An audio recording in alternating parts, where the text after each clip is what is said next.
Rana plaza ধসের পরে আসলে কর্মপরিবেশ আর শ্রমিক নিরাপত্তার কতটা উন্নতি হয়েছে? আপনি দেখেন, আমার স্পষ্ট মনে আছে, আমি তখন বিকেএমির ফার্স্ট ভাইস প্রেসিডেন্ট।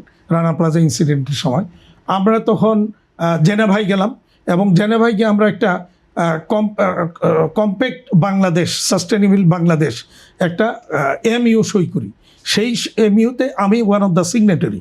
সেখানে আমরা মালিক পক্ষ 3 জন সই করেছিলাম, তার মধ্যে আমি একজন, জেনেভাতে।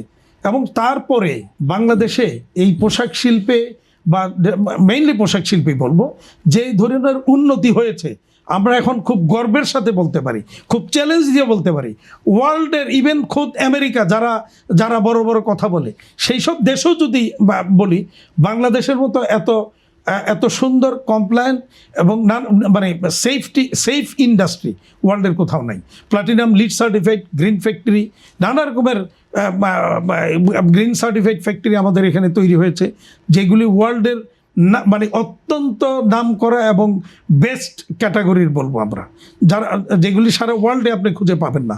ইভেন সারা ওয়ার্ল্ডের গ্রিন ফ্যাক্টরি একসাথে করলেও বাংলাদেশের এই গ্রিন ফ্যাক্টরির অর্ধেকের কাছাকাছিও নাই।